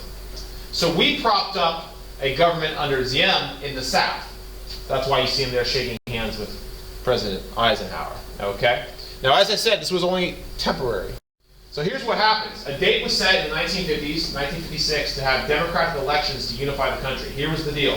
They were going to hold elections all across the country and let the people vote. Whatever the people voted for was going to stand. In other words, if the people voted to be communist, the country would be unified under Ho Chi Minh.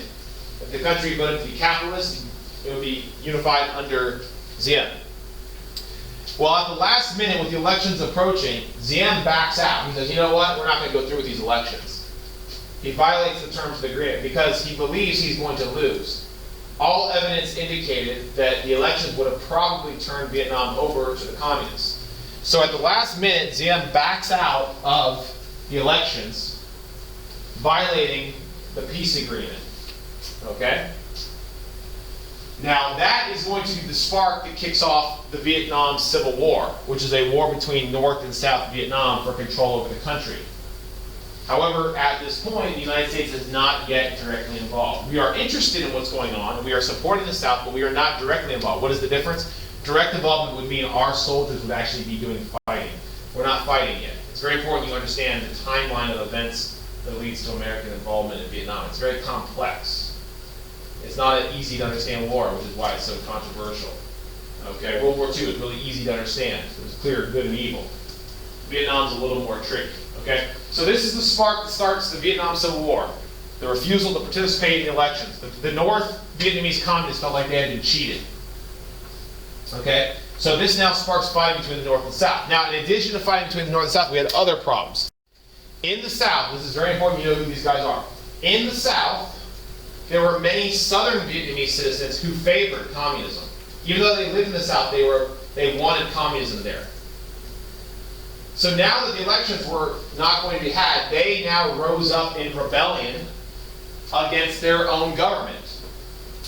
They started a guerrilla insurgency, okay, against the South Vietnamese government. It means they were using unorthodox military tactics to try to undermine and overthrow the Southern government. They were conducting violence against Southern government officials and the Southern government army, okay? So these guys were known as the Viet Cong. So the Viet Cong were Southern Vietnamese citizens who supported communism, were fighting against the Southern government. They were from within. They were an insurrection. And what made them so difficult to defeat was the Viet Cong were not a formal army. They didn't go out and march around in uniform and make themselves known.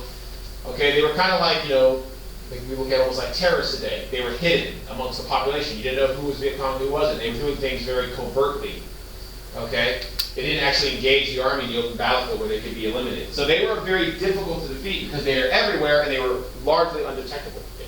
So they're from the north or the south? They were from the south, but they supported the north. Kind of like traitors. Okay? And they were very, very difficult to defeat because an insurgency is one of the most difficult things to militarily defeat because, once again, it's invisible. Right? Who's Viet Cong? Who isn't? Don't know. Right? Because they're just regular people who just happen to, at night, put on camouflage, pick up guns and bombs, and go carry out these efforts to undermine the Southern government. And they were doing a lot of damage, and the Southern government was having a lot of trouble suppressing this internal rebellion. And they needed help. This is where they turned to the United States, and we are eventually going to get involved. All right, so starting in the 1960s with President Kennedy, we slowly start to get involved in Vietnam. Now, we were already involved by providing aid to the Southern government, but in the 1960s under Kennedy, we started to send our military over there. Now, this is very important you understand this. We didn't send over troops to fight, we sent over advisors. Our military were sent to Vietnam strictly to advise or to instruct the South Vietnamese Army how to fight. We were trying to teach the South Vietnamese Army how to defend themselves against the Viet Cong. So our special forces, which have been created under Kennedy, were sent to South Vietnam to instruct the South Vietnamese Army to fight the Viet Cong. Once again, we were not directly fighting the war for the Vietnamese yet. This was not yet an American war. We were there as an advisory role. Okay? But despite our presence there, the situation in South Vietnam continued to get worse. In 1963, the South Vietnamese people overthrew Diem and had him assassinated and replaced him with a new leader. And this happened on several different occasions. They kept having the leadership of South Vietnam kept getting overthrown by these coups or revolutions. So there was no stability in South Vietnam. It was a very unstable, dangerous place. And the United States believed that if we did not directly intervene in Vietnam, we were afraid the country was going to fall apart and communism was going to expand and take hold there. Right? And of course, we believed that an expansion of communism would be a violation of our policy of what? What was the big American policy? Containment, right? We're going to contain communism. If communism spreads from north to south, isn't that an expansion? Yes, it's finally containment. And we were also fearful, and I don't have this on the slide, you should already know this term. We were fearful that if communism spread, it would create what we call a domino effect, or a domino theory. That's a vocab term, right? And that is the idea that if one country falls to communism, another will fall, and then another, and another. So if Vietnam falls, then Cambodia, then Laos, then Thailand, all across Southeast Asia, we thought communism was going to spread like a disease. So the belief was in America that if we did not intervene in Vietnam, soon we would be fighting a war against communism everywhere. That was the theory at the time. So Vietnam was getting to be a pretty crazy place. But here's the deal. We could not directly intervene and fight in Vietnam until we had provocation. No one had attacked us. No one had harmed us. This was a civil war, the fight between the Vietnamese. How are we going to stick our nose into a civil war without good cause, right? Well, we get a cause in 1964, sort of. So in 1964, the United States government tells the American people that in what is known as the Gulf of Tonkin incident, an American warship off the coast of North Vietnam was attacked by North Vietnamese forces. We claimed that one of our ships was shot at by the North, which is an act of war, if it's true. So in response to the Gulf of Tonkin incident, we get what's called the Tonkin Gulf Resolution, or the Gulf of Tonkin Resolution, either one's fine, which authorizes the President of the United States, who was the president in 1964? LBJ. Lyndon Johnson is now authorized to take all measures necessary to defend ourselves against the North. So we now begin bombing North Vietnam, and in addition, we now begin making preparations to send thousands of American soldiers to South Vietnam to help fight against the North and the Viet Cong. So here's when the Gulf of Tonkin is a very important moment in history. This is a big part of history, you know. The Gulf of Tonkin is the moment we now go to war in Vietnam. It is the event that sucks us into that war. The term they use at the time, it Americanized the war. Because now we're going to Vietnam to help the South fight against the North and the Viet Cong. Now here's the interesting thing about the Gulf of Tonkin incident. It might not have actually happened. Okay? Although there were initial reports that an American ship was fired upon, the Navy later retracted those reports. Meaning they said, oops, we made a mistake. And even after it was revealed that we made a mistake, the Johnson administration went ahead and still continued with its efforts to go to war in Vietnam. So it's a little hazy as to if our reason that we went to war in Vietnam is legitimate or not. And the chances are is that the Johnson administration was already looking for a reason to go to war, and they were very eager to find one, and the Gulf of Tonkin gave that. And I'm not saying that the Johnson administration literally made it up. They didn't create a fiction. This actually happened. There was a report. But what I'm saying to you is that they ran with the narrative that we had been attacked unprovoked, even though the Navy later retracted that. So our entire reasoning to go to war in Vietnam was very questionable. Now, the American people didn't know that at the time, but when that is later revealed, it's going to lead to a lot of Americans turning on the government and demanding an end to the war because they feel like the war was not a war we needed to be fighting. This is going to become a very unpopular war. But I will say in 1964, when we started to go to war in Vietnam, most Americans favored our involvement there. This war was a popular move in the beginning. But as the years go by and the war situation gets worse, Americans are going to change their opinion. All right. So there you see Johnson. What was Johnson's response? Johnson remembered, our failures. His famous quote said, "I'm not going to be the president who saw Southeast Asia go the way China went." Because if you remember, going back to 1949, what had happened in China? Communists had spread over and taken control there. And what had we done? Nothing. We sat back and watched China follow communism. Now, it was coming back to haunt us because China was a threat to us. So Johnson's like, look, we're going to do whatever we can in Vietnam to stop the spread of communism. So we're going to war there. So starting in about 1965, we start to send thousands and thousands of American ground troops to Vietnam. This is going to be a major military presence. This is going to be one of the largest wars in American history before it's all said and done. Now, we didn't know that yet. Okay? And I'm going to simplify this, and you can see this from the graph, but we believed this was going to be an easy war. We thought, oh, these Vietnamese, they're nobodies. Well, that wasn't true. They had been fighting against invaders now for decades. They had fought the Japanese, they had fought the French. We were just the most recent arrival. And they were ready for us. And they were a much more dedicated opponent than we had ever expected in Vietnam. So while we approached this war very lightly, each year we stayed in the war in the mid-1960s, we had to send more and more men. We started off with a relatively small amount, and that wasn't enough to win. So we sent more. And that wasn't enough. So we sent more and more and more. And so by 1968, we had 500,000 men in Vietnam. That's a huge army. And even with 500,000 men and the most advanced technology in the world, we were still struggling to subdue the Viet Cong in South Vietnam. Because our military, despite being the most sophisticated in the world, this was a very different kind of war. It was unlike World War II. This wasn't a conventional war where we knew where the enemy was, we had to go and find them and wipe them out. No, this was an insurgency. We never fought a war against insurgency. This was a war against, an enemy that hit amongst the civilian population. They wouldn't actually fight us in the open. Instead, they would do hit and runs on us. It was a war of attrition, and we did not know how to fight this kind of war at the time. So we are going to struggle with it a lot. Okay? Now, one of the things that made Vietnam also unique and also unpopular was the fact that it was a televised war. They call it the living room war. Because on the nightly news, every night, there was footage coming back from Vietnam, and people were watching it in their living rooms on their television sets. There were actual reporters who were on the front lines, and they were seeing the war firsthand.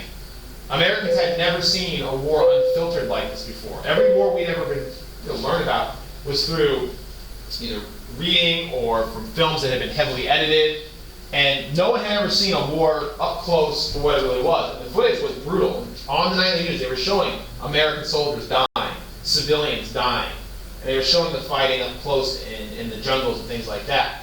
And it changed Americans' opinions. The fact that Americans got to see what a war really was like, they realized, oh, this isn't a fun experience. This isn't an adventure. This is real. And people were dying. And thousands of Americans were dying each year.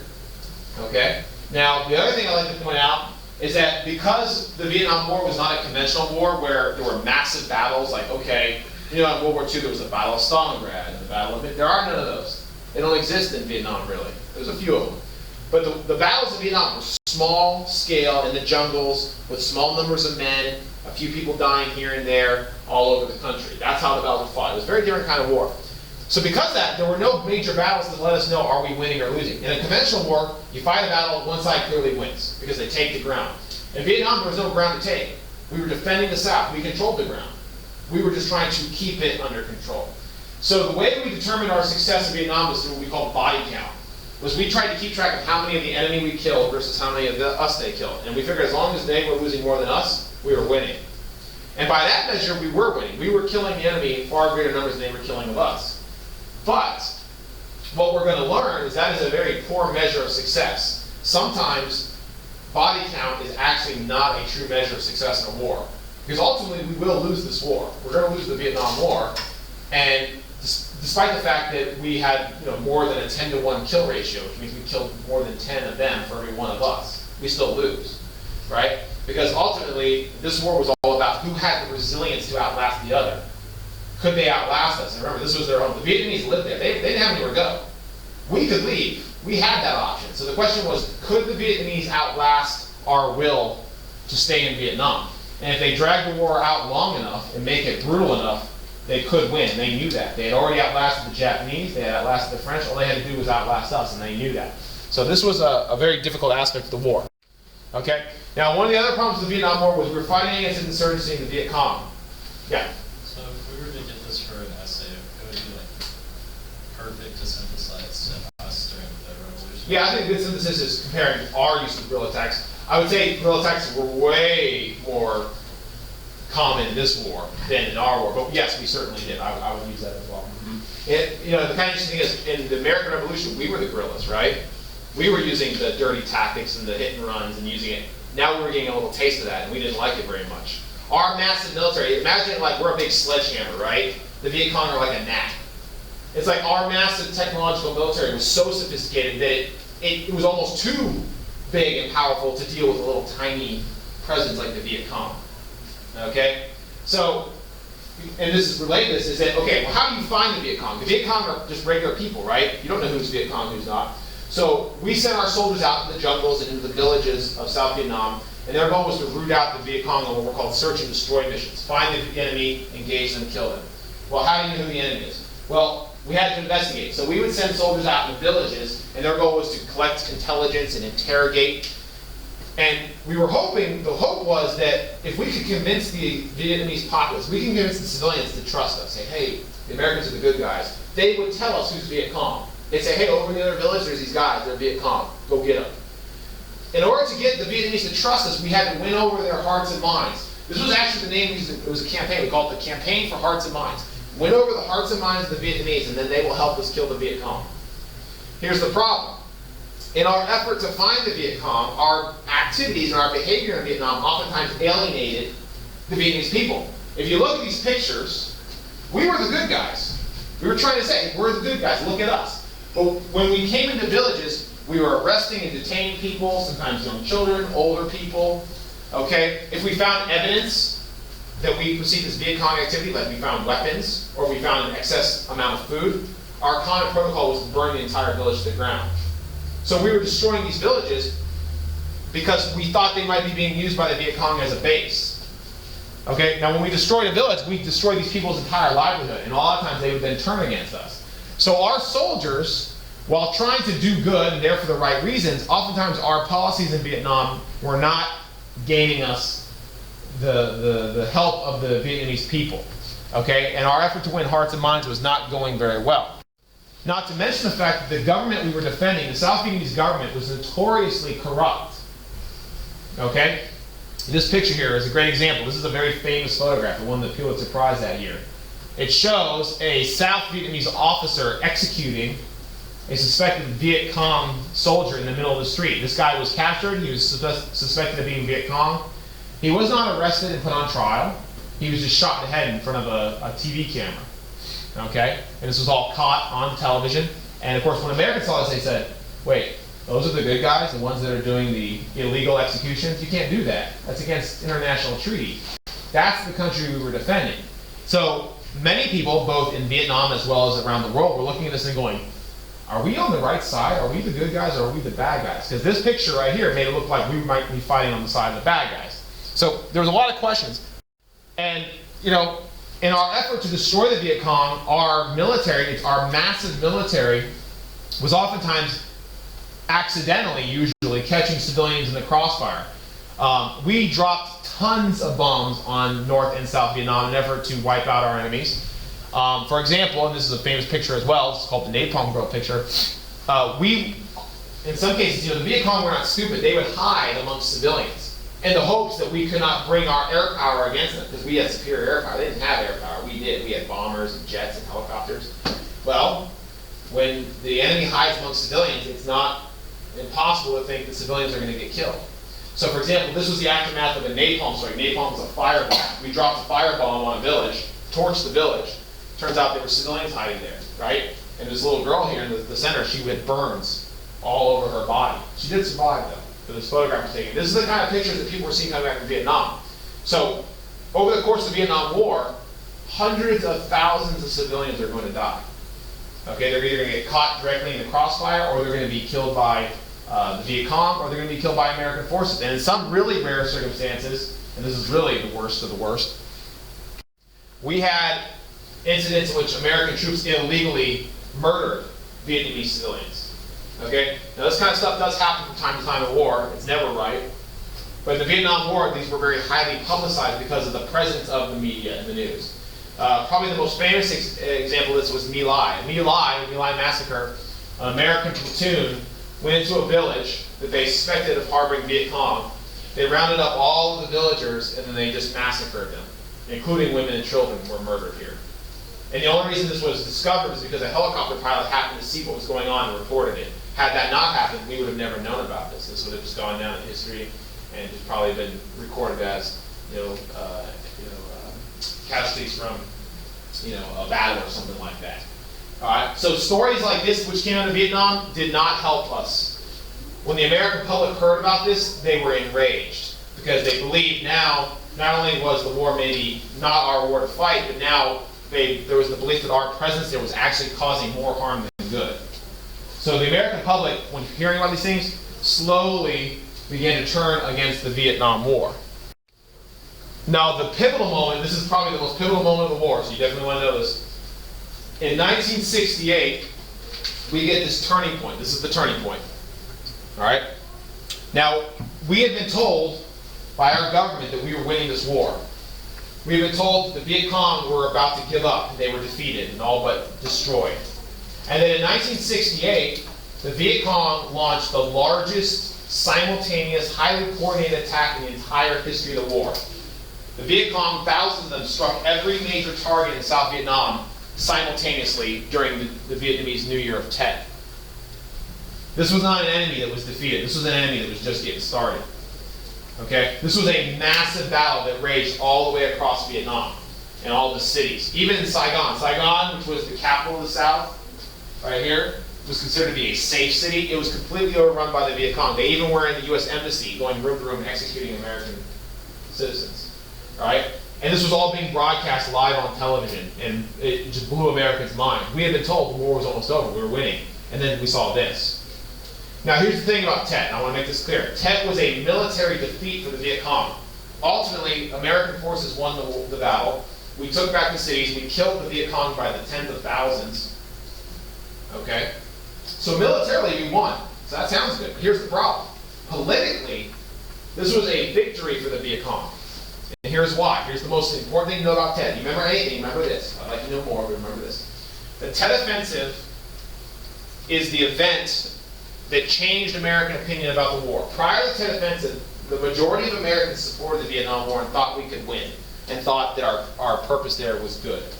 After the Tet Offensive, our kind of opinion have been shocked. And now, opinion polls show that the majority of Americans following the Tet Offensive now oppose the Vietnam War and believe that we needed to leave immediately. So Tet was really the turning point of the war. It convinced Americans that this was not a war that we could win, because we did not have the will to outlast it. Too many Americans had died already. Our purpose there was not being realized. We need to end the war. Okay, so Tet is very important in changing American opinion. Now, despite the fact that most Americans now believed in 1968 that we needed to lead the war, we're going to be in Vietnam in some capacity for the next 5 years. So even though Americans demanded an end to the war, it would take another 5 years before the last American troops would come home. Now, in addition to people being opposed to the war because of the mission, the other big thing that people were angry about was the draft. Any war with a draft is going to be controversial because you're asking people to go, well, you're not asking, you're telling people to go fight without their approval. Now, here's why the draft during the Vietnam War was so controversial. People were very angry about the draft during the Vietnam War. The reason why people were angry about the draft in the Vietnam War is because it was a very unequal draft.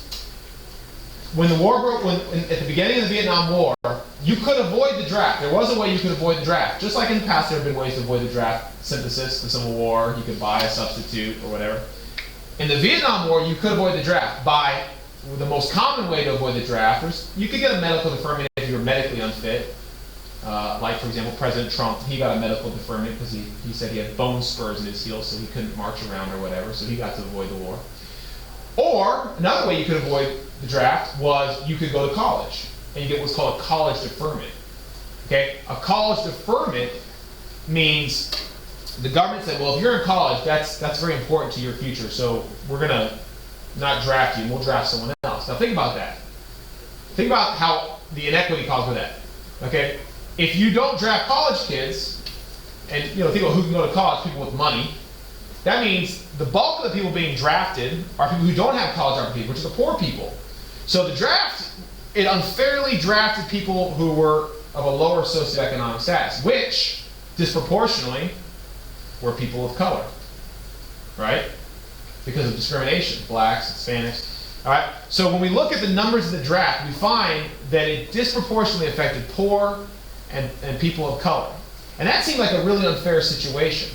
Especially with, don't forget what else is going on in the 1960s. We had the civil rights movement going on. Blacks were being drafted to go fight and die for the freedom of the Vietnamese when they weren't even given equal treatment back home here in the United States. And civil rights leaders like Martin Luther King and Malcolm X said, yeah, that makes no sense. Why should we go fight and die for a country that doesn't even give us full rights? So the draft made this a very controversial war. And if you want to talk about what made it even more controversial, well, there was so much criticism of the draft that eventually, now the white rich kids also might get drafted to go fight. And then when that happened, college campuses across America, which were already protesting the war, they exploded in anti-war protests. Okay, young people in general, particularly college-educated young people, tend to be a little bit more radical. Okay, it's just kind of the nature of youth and education. You question things more. But during the Vietnam War, the fact that young people were the ones being drafted to go fight and die for a cause that many found unworthy made the amount of opposition to the war just outrageous. This was the most highly protested, most controversial war in American history, without question. Nothing even comes close, right? Even our modern wars have never been as heavily criticized as the Vietnam War. Okay, because people questioned our mission and whether we could win. So 1968, with all of this madness going on, there was an election also. Bad time to have an election if you're the president. Now Johnson, who was our president, who had overwhelming support in 1964, in 1968 he had very little support. Most Americans now turned on Johnson. They blamed him for the Vietnam War. Okay? They used to stand outside the White House and chant. They had this little chant they used to say, hey, hey, LBJ, how many kids you killed today? And they'd sit out there day and night chanting. And he could hear that, actually, from the Oval Office. And it was taking its toll on him. So much so that, we talk about the Great Society, the Great Society, which had been this huge, grandiose plan, hey, we're going to end poverty, we're going to make everyone equal. Well, that was now falling short because the amount of money that we needed to pour into Vietnam was detracting from the Great Society. People now accuse Johnson of betraying them by not fulfilling his promises. So in 1968, Johnson announced that he would not seek re-election. He said, I'm done. He knew he couldn't win. Which, without Johnson, there was a huge gap in the party. Who was going to run for the Democrats? It was wide open. Now, real quick, don't copy this down, you don't have time. There was a big question, who's going to run? And lots of people stepped up during the primary to be that person. The guy that everyone thought was going to be the successor, the guy who could save our country, was Robert Kennedy, John F. Kennedy's brother. But unfortunately, just like his brother, he was assassinated while campaigning for president. He was shot and assassinated by a Palestinian nationalist who was opposing U.S. policy for support for Israel. So Robert Kennedy, the best hope maybe for ending the war, because he was an anti-war politician, he was killed. So now the Democrats really didn't have as charismatic a figure. And at the 1968 Democratic Convention, a riot broke out outside as anti-war protesters clashed with police, which was just an example of how the country was kind of tearing itself apart. So I'm going to skip over that because you guys can read about the hippies and counterculture. So in 1968, the Republicans bring back Richard Nixon. He's back for round 2. And during the election, Nixon, with a promise to end the Vietnam War and bring back order to our country, wins. He defeats the Democratic candidate, Hubert Humphrey. So as we go into the 1970s, Richard Nixon is going to be our president with promise to end the Vietnam War. And we're going to talk about that next week.